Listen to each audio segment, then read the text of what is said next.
Join us on Now We Consume. Take in the knowledge, take in the laughs, indulge in the topics with us. The Now We Consume podcast will take you through the parts of your day you normally dread. Why suffer through the existential crisis of life alone when you can do it with us? And now we consume. This is not meant to be a conspiracy episode or podcast, but we may cover some topics that dance that line like a toddler dances on their mother's last nerve. This podcast is rated I, for immature audiences only. Welcome to the Now We Consume podcast, everybody. I'm your host, Pip. Tonight with me is my co-host, Gibbles. Hi.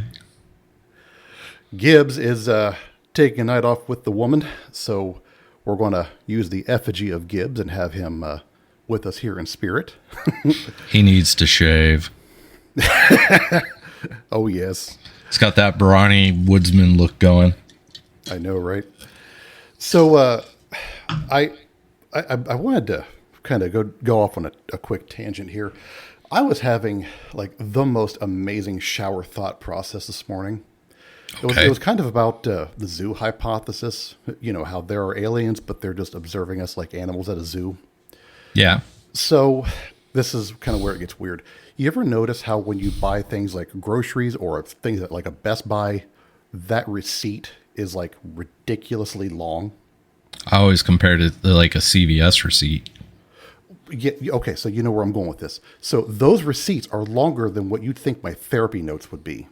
So I think that these stores are printing out the life stories that we have, and they're giving those notes to the aliens as part of their research. So I imagine it goes something like this. Human male, still single, eats cereal for dinner, high risk of regret.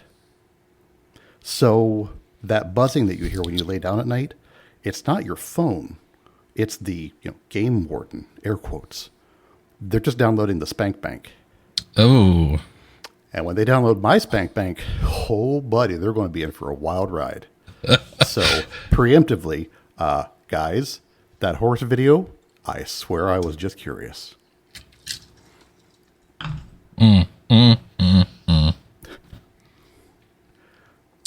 You need Jesus. That's a lot coming from me. Jesus has left the chat. Yeah. All of a sudden the viewership went from like 3 to 0. So anyways, tonight we are going to take a wild ride down the dark side of science. Kind of wanted to get away from some of the doom and gloom of the real world and just kind of have a little bit of fun.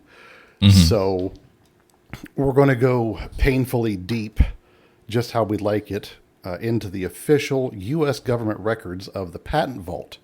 Yeah. This is where inventors and even the military get legal protection for some of the wildest and darkest ideas imaginable. Now, with all this stuff, we're not talking unfiled mad scientist notes because, they get all kinds of bullshit submitted to them all the time. Yeah. These are the granted patents that we're going to talk about this evening with numbers that you can Google right now on patents.google.com. And I'm going to post all the numbers that we talk about in the show notes. So if you hear about one that you like, you can look up the number and go and read more in depth about it. A lot of these read like they were ripped kind of like right out of a conspiracy forum. And I mean, we're talking about things like remote mind control, voices being beamed right into your skull, weather as a weapon, and hidden signals in your TV and phone. I've got a list of 15 that have been granted over the last 50 years. And these are all verified. They've all been granted. And these are not just theories. These are all proof. They're proven.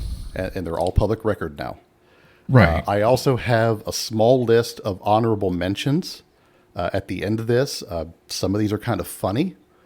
They're kind of all over the place. Some of them were like really old, but I wanted to kind of mention them just so you guys could see what kind of stuff has been submitted over the years. But some of them are out there, including a delivery assistive device that was hilarious to read about, but horrifying in concept. So Oh, yeah. stick around for that one. Oh, yeah. It's not just Nintendo who's patenting all sorts of craziness. Right. So this is going to be the list that should not exist. And we're going to dive straight into this one. We're not going to edge you guys all episode like some dommy mommy edgelords. We're going to spit on it and shove this right into your earballs. So starting us off. Oh. Yes. So good. Starting us off with number 1, U.S. patent. This is U.S. 468-6605A. 1987 is the number on this one. This is the Eastland Atmospheric Alteration, Yeah. otherwise known as HARP. If you've been around the internet for any amount of time, you have heard of HARP. Bernard Eastland's patent for altering regions of the Earth's atmosphere, ionosphere, and magnetosphere. The abstract of the notes says that it uses high-power electromagnetic radiation transmitted along magnetic field lines to heat and lift parts of the atmosphere, move selected regions, propagate energy waves, or interfere with communications and solar absorption. What, they're trying to pull down satellites by using the atmosphere? No, they're just taking chunks of the weather and moving it to other parts of the world where it shouldn't be. So this is where people get the conspiracies of, oh, the government is using HARP to make a hurricane or disintegrate a hurricane or cause floods or prevent floods or cause droughts or create wildfires. I mean, these are the patents that are the basis of a lot of those wild-ass ideas. Yeah. Too bad it wasn't true, though, because if they actually were able to do that, I think some of our enemies would be in trouble. You would think. But Eastland later claimed this was the basis for HARP in Alaska.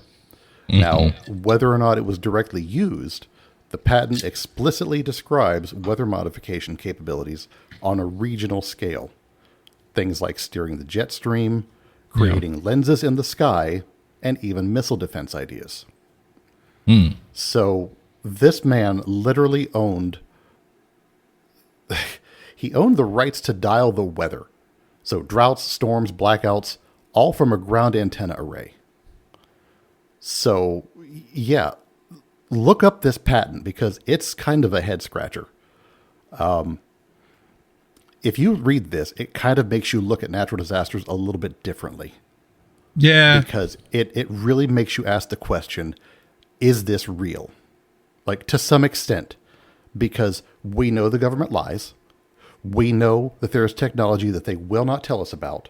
True. We know HARP is a real facility. So when you start kind of connecting dots and doing the whole corkboard with the red string thing, you can see how things like that will come to fruition very easily. So, we're going to move on.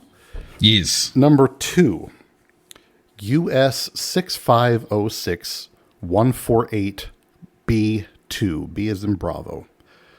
This one was granted in 2003.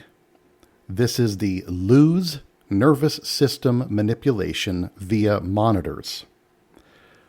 This was made by a man named Hendrikus Luz. Now, you're going to hear his name again later. This dude is a madman. He figured out that pulsing images on a TV or a computer screen, even at subliminal levels, emits weak electromagnetic fields at frequencies near 1/2 hertz or 2.4 hertz.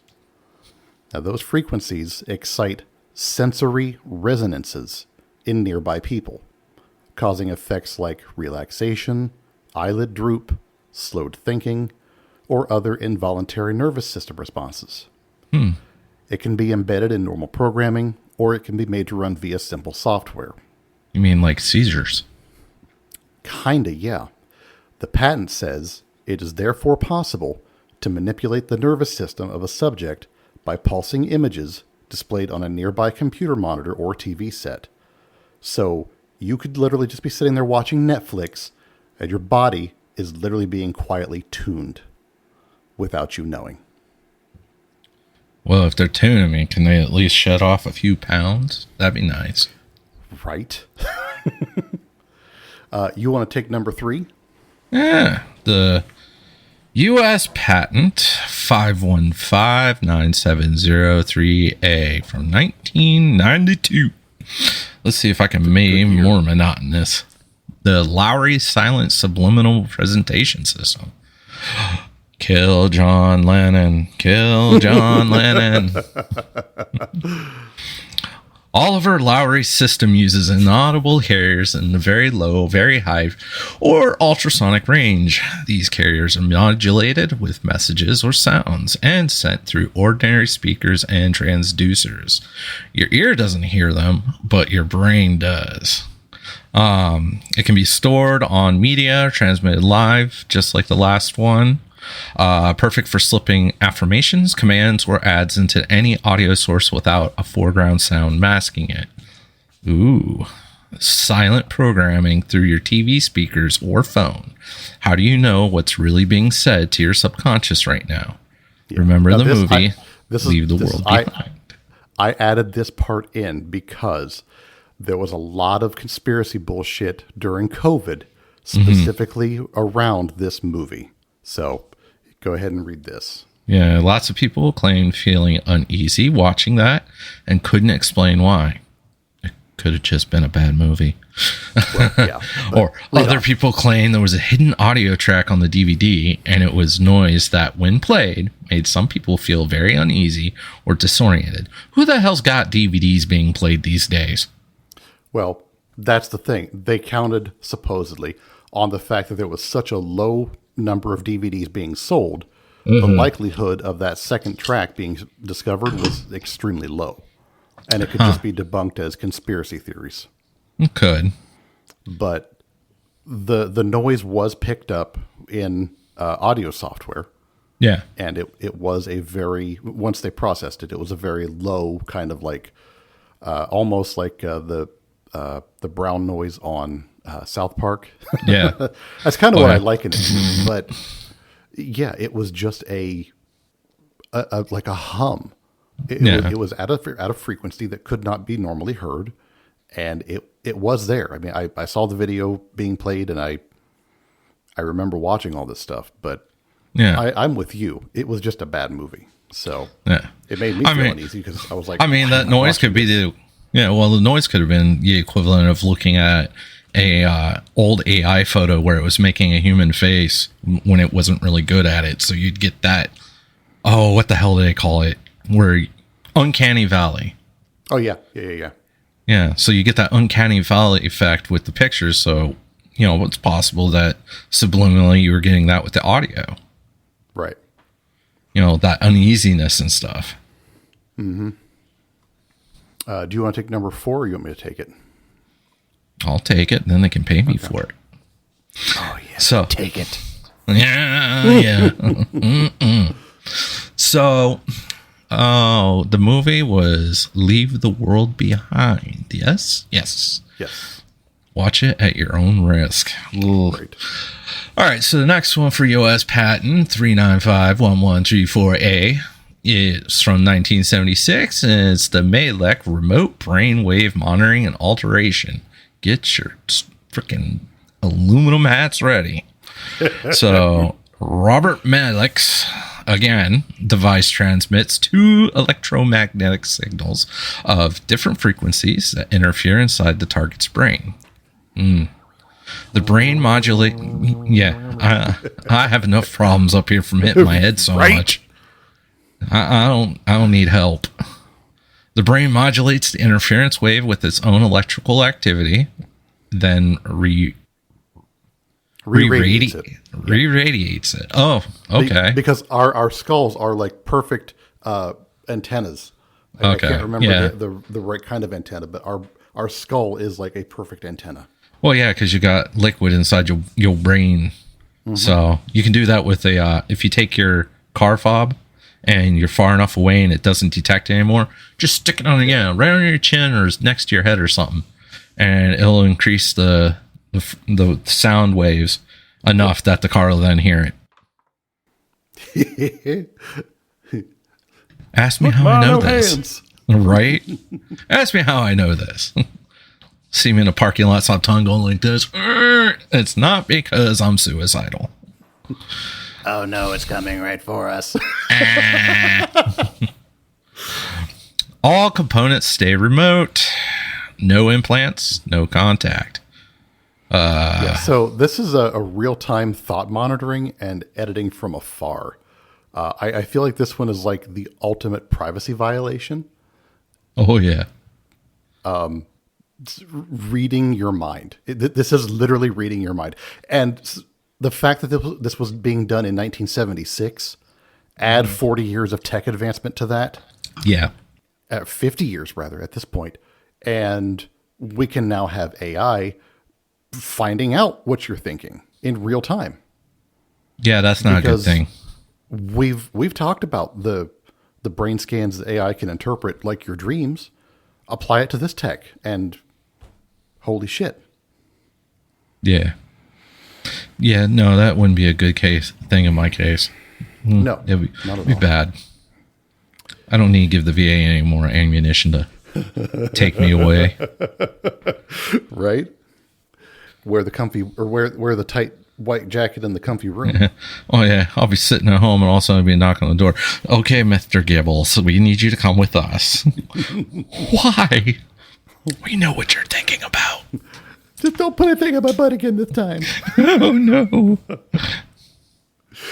All right, so number 5 is it's a dual patent. It's US 647-021 4 Bravo 1 and US 658-772 9 Bravo 2. And respectively, those were in 2002 and 2003. This is for the Air Force Radio Frequency Hearing Effect, V2K. I feel like this is probably something related to that Havana syndrome, those ultrasonic weapons, Well, something along those lines. Well, it also reminds me of the that offensive speaker system that's like a flat panel, and you don't hear it until you're directly in front of it, and wherever you point it at, it's loud and it's so obnoxious people just want to get away from it. Yeah. So this was patented by the U.S. Air Force. It's pulsed microwave or RF beams, and they're modulated with speech. So when they hit a person's head, the thermoelastic expansion in brain tissue creates audible sound, either voices or words, directly inside their skull. No external speaker is needed. The later patent, so the second one, details pre-processing the speech signal and amplitude modulation so the target hears clear, intelligible audio that others around them cannot. So, like voice to skull tech. If someone started hearing commanding voices with no source, would you believe them? Or did you just think they're nuts or insane? These days, maybe a little bit of both. Right? But like, this is one of those ones where spy tech, like the espionage community, this would be like the ultimate, like mind fuck. Just don't give this stuff to cats, because all you're going to hear is "Give me fish, give me fish, meow." Oh God, my youngest got me with like the best joke today. Yeah, this is just oddly relevant. What do you call a large pile of cats? a clouder. No, a meowton. Oh my god! Yeah, that was about my reaction too.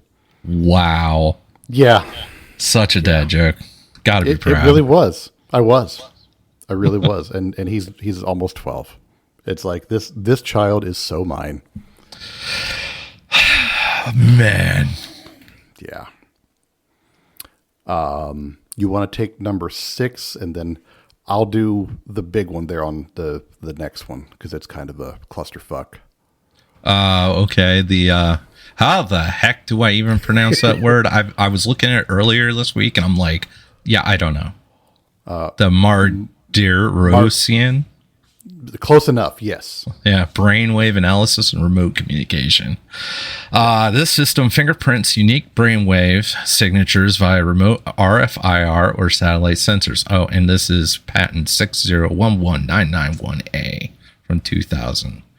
It's able to identify individuals, monitor specific thoughts or phrases, and enable two-way communication, all without implants. Your brain becomes a trackable node. So basically satellite mind reading, which means Big Brother is now in the biological realm. Now,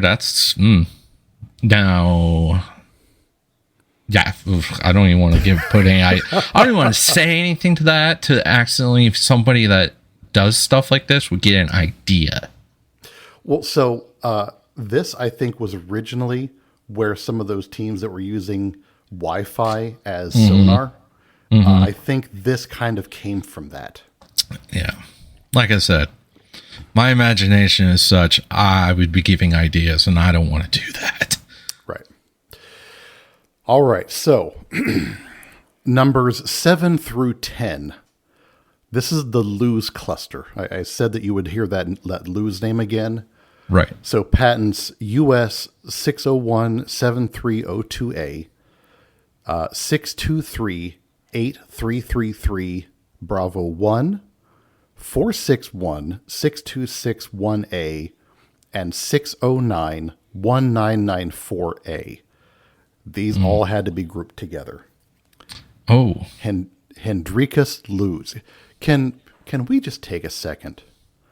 Who in the absolute fuck would name their child Hendrikus? What kind of a name is that you hate your child so much? Same person that names their kid Apple? You know that child got bullied all through school. Yeah. I mean, no wonder they turned into a mad scientist.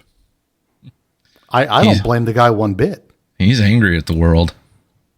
Obviously. Not only is your last name loose, but then your Hendrikus loose. So you're just loose. So he built a full remote control toolkit. Subliminal acoustic manipulation via low frequency sounds that you cannot hear. Okay.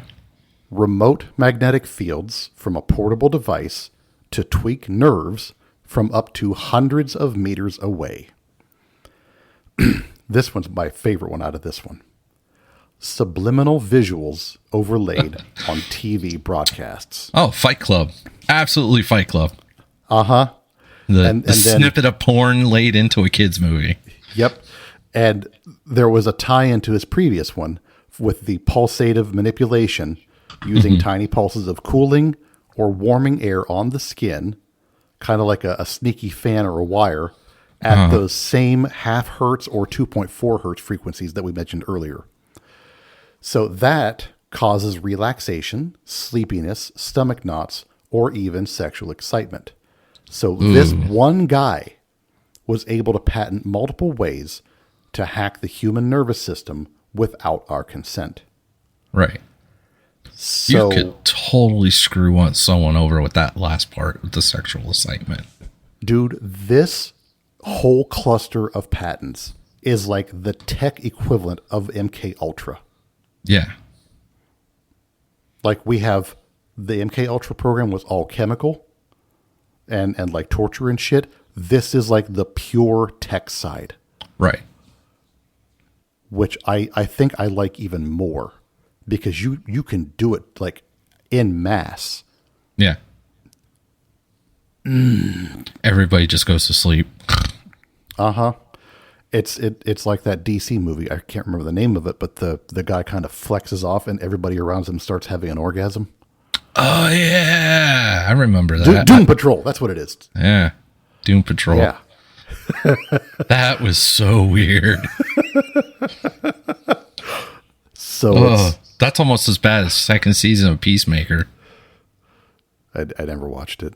I couldn't bring myself to watch that show. I think it was either the first or second episode of the second season where there was just an orgy in his house.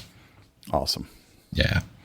Although The Boys, the season that opened up with the party where the guy was just walking down the guys. Yeah, no.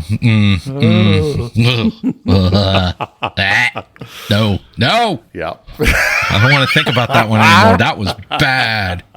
It was. And then he spontaneously just sneezed and boop. And dude's dead. What a way to go. Yeah. Nope. No way. Yep. There's not enough ways to say no to that one. Even Flipper's going, no. All right. You got number 11? Give me a second. I got to recalibrate myself from that. Oh, God. Well, we'll pause for a second. God. All right. Damn. So, U.S. Patent 5123899A from 1992, the goal-altering consciousness. It's a specific frequency waveforms applied remotely to shift mood, emotion, sleep, or full consciousness levels. Dial in calm, fear, or suggestibility on demand. That's kind of like the loose cluster. Sort of, yeah. My question is this: we've been reading down this list, and I kind of want to kind of hit the brakes because we're burning through this a little bit quicker than I thought we would. Do you feel like the government or agencies of the government are actively using any of this tech in like everyday societal life to any extent? Just reading about some of these, I don't know. I don't know if I could be able to give a very good answer to that. Well, here's what I'm willing to go with. I can't say that they are, but I think what freaks me out more is that I can't say that no, they're not. Yeah. Now, I mean, from my time in DC with the police department, I mean, I know what drugs can do to multi-generational families.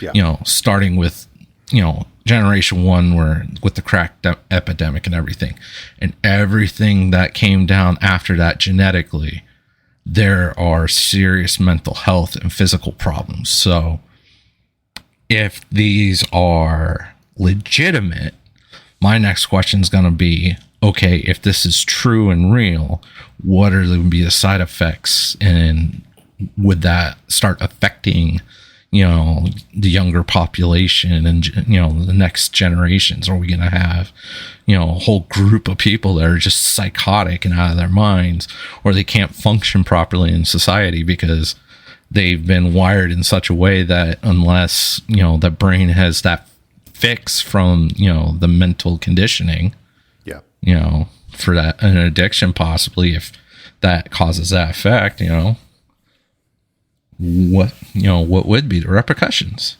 if that's taking place? Yeah, it's like I said, it's more so that it's harder to say no than it is to say yes. Mm-hmm. So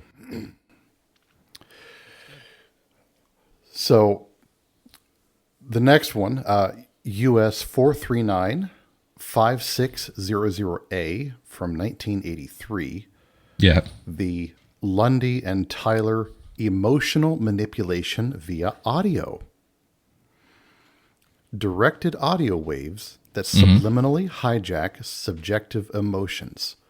This is used to induce compliance, panic, or whatever the operator wants. I feel like that could be easily used in prisons or other torture type settings. Right. Or other like mass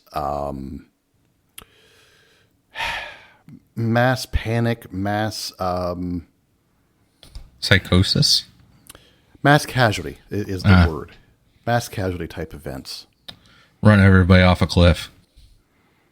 Or you just send everybody into a panic inside of a small building. That'll do it too. That kind of a deal. Trying to remember the name of this monster movie I saw where they were all in a museum. They freak out and the front doors were locked for some reason, and people got squished against the glass and flattened. It was brutal. I think I know what movie you're talking about. I just can't think of the name. Right. Yeah. I can't remember, but yeah, it was a crazy monster flick. And it's just that scene that really stuck out to me when that blonde chick is smashed up against the glass like a mime, except she's slowly getting squeezed by the human bodies behind her. Yep. I know which I can see the scene. I can't think of the movie. Yeah. Do you want 13 or do you want 14? I'll take the Raytheon Pain Ray. Okay. Yeah, U.S. Patent 7784390B1. This is from 2010. It's a solid state millimeter wave beam that causes intense burning pain on the skin from a distance. Mountable on vehicles or drones for crowd control. Non-lethal, but it hurts like hell. Yeah. Again, that speaker system I was talking about earlier, that sounds along those lines. Yeah, so this one has actually been deployed several times in multiple theaters, essentially. They've used this for riot control. They've used this for combat situations. This thing has seen use. So this one we can confirm is real. Yes. The funny parts are that there was one incident where they had it turned up a little too high, and the people that were closer actually suffered like 2nd and 3rd degree burns under the skin. So that's really kind of bad. Yeah, they were exciting some of the molecules in their subdermis a little too much. Yeah. I know when my molecules get excited, I like for them to be subdermally excited too. Right. We're all about getting our molecules excited. All right. I see why you gave me the next one. This one's going to be US 9504419 Bravo 2, a sensor-equipped male chastity device. Yeah. A locked genital cage with embedded sensors that detect arousal, tampering, or prohibited behavior and trigger alarms or restriction. Modern tech turning sexual control into a monitored prison. My God. This sounds like some Roman Catholic crap. Right? You touching yourself is bad. A baby kitten dies every time you get excited. Oh, can you imagine having something like that locked on your junk? Oh, okay. So No, thank you. you throw that onto somebody and then you give them a cocktail of like liquid Viagra, and then you just throw on like the most obnoxious porn that you can find. Oh. Oh my God. I don't know why, but this totally reminds me of a story from over in the Middle East. So I was in Kuwait with a bunch of other guys at an air base that's no longer there. We had tents, and each tent had a television in it that was donated by the Kuwaiti government. So every night, late night, for whatever reason, they had adult entertainment on the television. Mm-hmm. We had this one airman, I won't say his name, but he brought action figures and little kid toys and stuff. He was a big kid, but he was a dork. Very socially awkward. Some guys went into his tent while he was sitting there watching something, playing with his Star Trek toys, and tied him to a chair, duct taped his eyes open, and played porn and walked away. He was found by the first sergeant, struggling, trying to get out of his binds. So we weren't yelled at for tying him up. We were yelled at because he couldn't take care of himself while watching the adult film. Mm-hmm. So, yeah, that happened. So your dude went or got Clockwork Oranged on base. Yes. Oh, yes. Okay. Using adult entertainment. Yeah. See, my experiences on the ship, we had a guy who pissed somebody else off so bad, he not only got duct taped inside his rack after it got lifted up, he then, like a week later, got duct taped to the wall in the workshop, and then we all went to lunch. Wow. Yeah. That's the equivalent of us in the 3rd District burning a sergeant's desk to the ground and locking the door to his office while it burned. Right. So yeah, that was pretty fun. Jesus Christ. Love it. Yep. The military shenanigery. Yeah, we're going to have to do just a random shooting the shit type episode where we talk about some of our fucked up war stories one night. Yeah. So, all right. You want number 15 or you want me to do it? I'll do it. It's Raytheon. 7490538B2. This is from 2009. Oh, I got out not that long ago after that.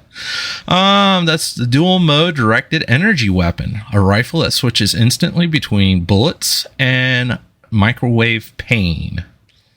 One trigger, instant escalation from warn to destroy. Oh, I could see that going badly.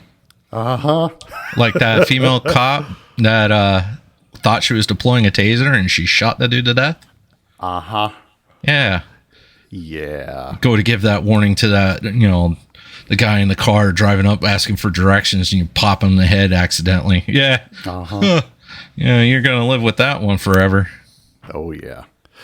Yeah, the Raytheon stuff is pretty awesome, but the way it's designed leaves a little bit of design question. Yeah, like, do we have it like an M16 going from semi-auto to full auto? You click, you hit the little switch and it rotates. Is it something like that, or is it just like a push button? Right. Something like that where it literally can go from non-lethal to lethal that easily. It needs to be a little bit more, Right. It should perhaps stay on non-lethal, and then it's like a bigger deal to engage the lethal side. But at the same time, hope. I can understand wanting it to be a semi-seamless kind of deal because it could be a life or death situation. Yeah. Though I could imagine with military efficiency, I could see there's something where like first indent is warning, a full squeeze is deadly. Yeah. I could see that. So then, accidental rounds popping off, Yep. So that was the main list. And again, we kind of got through that a lot faster than I thought we would. Now I understand what the ladies feel like when it's date night. So the honorable mentions. That explains my dating. No. Ooh. So here's some of the weird shit that just kind of missed the cut. These were granted patents. Yeah. They just didn't fit into the main list, but they were still kind of funny or just kind of weird and out there. Just kind of granted way before a lot of this stuff happened. The first one I wanted to talk about was the premature burial safety coffin. This is from back in the 1800s. This is how early this was. U.S. patent number 3335A. I would imagine this also came about from people that were afraid of vampires too. Probably, yeah. But this is from 1843. Was invented by a man named Christian H. Eisenbrandt. This is a spring-loaded lid with bells, flags, air tubes, and mechanical signals that would pop open or ring if the corpse inside moved even a little bit. Now, the reason this was a thing is because back then, doctors kept declaring people dead a little bit too soon. So inventors had to literally patent escape hatches from your own grave. Waking up, realizing that you're buried alive with a built-in alarm, or worse, realizing that it might fail. I'm sorry, but that would have to be probably one of the worst kind of like existential dread things from back in those days. Right. Well, I mean, not only that, you have cemeteries that sometimes they're not a lot of visitors sometimes. So could you imagine you got buried alive, you wake up and the little alarm bell is going ting, ting, ting, ting, ting, and nobody's there for weeks. No one's there. Yeah. Or worse, somebody shows up right as the last little ka-tink is going off. Oh yeah, you're suffocating to death, still pulling the string. All right. I want you to take this one because you were cracking up about it. The centrifugal birth machine. This was U.S. patent 3216423A. It was granted in 1965 by George and Charlotte Blonsky. Of course it was. A rotating platform that straps down a laboring mother and spins her at high G-forces like a carnival ride. Centrifugal force supposedly gently, air quotes, yes. Oh yeah, I quote, gently propels the baby out with a safety net to catch the newborn. Oh, the visuals. What about the afterbirth? Is that coming out right behind the baby? Because not only are you getting the kid going squished up on the net and then splat right behind it. I highly encourage you to go and look this one up because, yes, the fucking visuals. Oh my God, this thing was hilarious. I laughed for a solid 5 minutes on this one. Yeah, it's just... It is as horrifying as it sounds. Yeah, the baby just coming out. Mm-hmm. Yeah. Okay. Oh, and exactly. And just like I was saying before, the doctor's got the catcher's mitt, in case the net fails. God forbid the catcher's mitt doesn't explode open. All right, look out, Bobby. He's going in left field, and hate to see that. The baby has hit the ground and now has cerebral palsy. Oh my God. Looks like we got a pinch hitter. It's twins.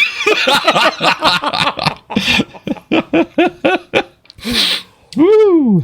Oh, so if they miss, does the doctor just throw their arms up and yell goal or what? I mean, right. Oh my God. How many kids are coming out with that net face? Mm-hmm. It looks like you just had your baby. He's still got the net implanted in his face. He looks just like his daddy. He looked like he really wanted that sandwich. The skeleton interrogation booth. This one shows you the differences of the times. US 1749090A. This was granted back in 1930 by Helen Adelaide Shelby. This is a dark booth where a hidden curtain rises to reveal a glowing skeleton with red light eyes and a moving jaw. The interrogator speaks through a hidden microphone while a camera records the suspect's terrified confession. Pure psychological horror designed to scare criminals into spilling, and it looks like a rejected horror movie prop, but it was officially patented. Yeah. So this is from back in the day when people really were like ultra religious. They thought shit like this was real. Coming off of the American Victorian era where you had all of this kind of like woo-woo shit that was kind of propagating mediums and psychics and stuff. We were just coming out of the age of where a doctor could say, "Oh, it looks like you got demons in your blood. You should do some cocaine about that," and suggest you go see a guy that could masturbate you to calm your psychosis. Yeah, you couldn't do that. You couldn't do that nowadays. I mean, for Christ's sake, you've got people taking devices that are like should not go in the human body and getting it lost. So this wouldn't do anything to most people. They just be like, are you going to pay me for this? Or, what are we doing? Yeah.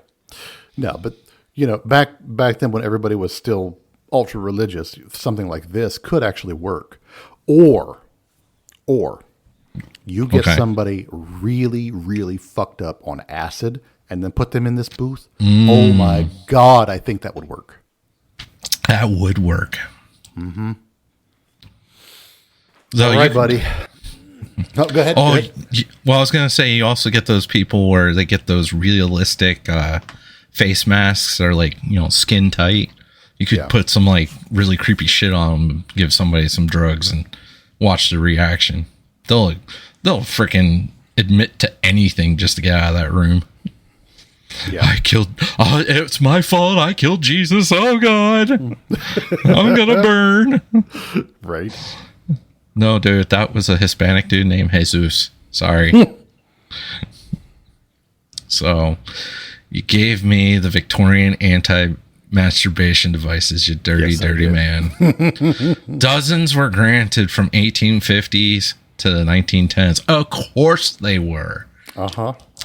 I would expect nothing less if, especially in the United States, a bunch of prudes, spiked rings, locked cages, pubic hair pullers. Ooh. And erection-triggered alarms meant to inflict pain or wake the wearer at any sign of arousal or nocturnal emissions. That last one doesn't work for everybody because there's people out there that have some really weird things that they like. Really weird. The funny thing is, 100 years ago, they treated the normal stuff like it was a disease. Right. Nowadays, all this shit, that stuff people go out and pay extra for. Right. Sign of the times, right? Yeah. I mean, it's, at the sign of the times where, it's weird when somebody goes and orders a $3,000 love doll instead. It's normal for them to have, the spiky ring around the base of their junk, or, they got the nipple clamps or whatever. That's not a big deal. Yeah. So that's what I'm saying. Nowadays, that's child's play. As sad as that is. I mean, for Christ's sake, if you've seen Jackass. Yeah. Jackass kind of set the bar for what we as a society will accept. Right. When they took the acrylic plates and stuck their junk in that and then squished it flat. Yeah. You remember. I remember. I don't like that. I remember. Get rid of those member berries. Uh-huh. I had successfully purged that from my mind until you said that. You're welcome. Thank you. That brings us to the self-butt-kicking machine. Patent number 6293874B1. This is from 2001. Was made by a man named Joe W. Armstrong. He got this idea from Liar. I'm sorry. Probably, yeah. A crank-operated platform with rotating arms and shoes that lets you manually kick your own ass at whatever speed or force you want. Marketed as amusement or motivation. So, yes, someone patented a device for consensual, self-inflicted corporal punishment, and the U.S. Patent Office said, yeah, sure. Yeah, I could totally see this from like the 1940s videos where it's got the guy with the nasally voice talking about the future, inventions. I could see that. You too can kick your own ass. Yes, in the days of the future, you too can kick your own ass to motivate yourself into getting out of bed. Now you don't have to worry about your boss getting angry with you. Oh, anti-eating face mask. Patent 4344424A. Wow. That's a lot of force. Right, granted in 1982. Huh, that's a year after I was born. Might be a connection to this. It's a lockable metal cage that covers the mouth and chin, physically blocking all food while still allowing breathing and speech. Sold as a diet aid, but it screams potential for forced starvation or total control. Yes, we pay extra for that these days. Basically a wearable Hannibal Lecter mask for your eating habits. Yeah, so look this one up because it literally does look like the mask they used in Silence of the Lambs. Yeah. Except you too will not be able to eat fava beans with your Chianti. Yeah.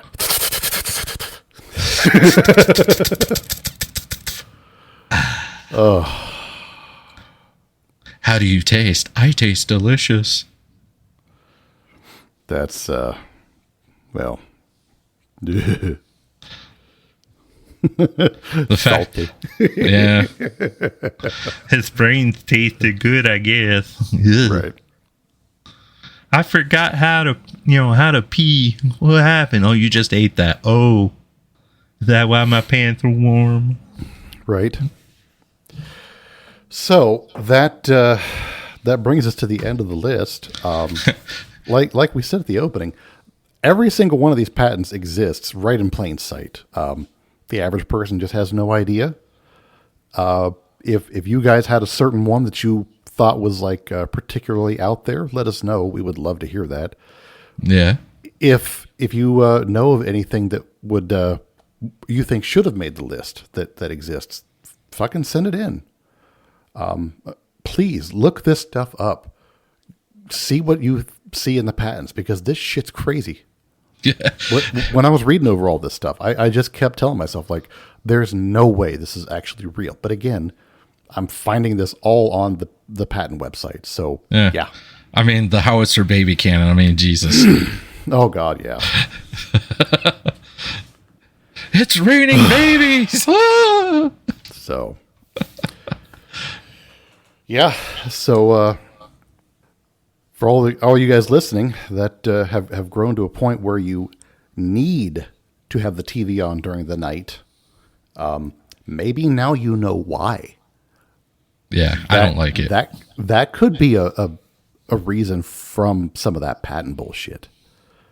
That's just manipulation at play. Yeah.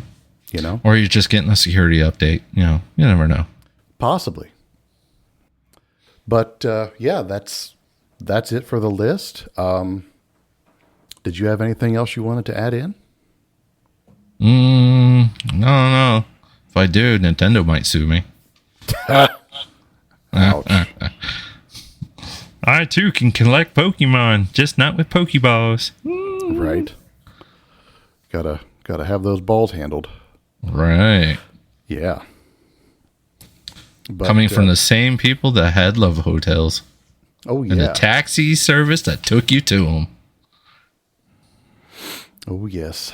But, yeah. I hope you guys liked this one. Let us know if you want us to do more kind of in this style. And we'll try to do that. But as far as tonight goes, I think that's going to wrap it up for us. Yeah. We're going to be back next week, and that one is going to be an absolute mindfuck of an episode. We're doing it on Easter? Oh, is it Easter? We might have to skip that one. Yeah. Okay, so next week we might not be on the air. We might skip next week and do a week afterward. So we'll keep you all posted. But yeah. Oh, we won't. I didn't hear anything. Oh, I was like, no, you won't. No, we'll post something. Okay. So, but yeah, thanks for hanging out. Hope you guys enjoyed the show. We love y'all, and we'll see y'all next time.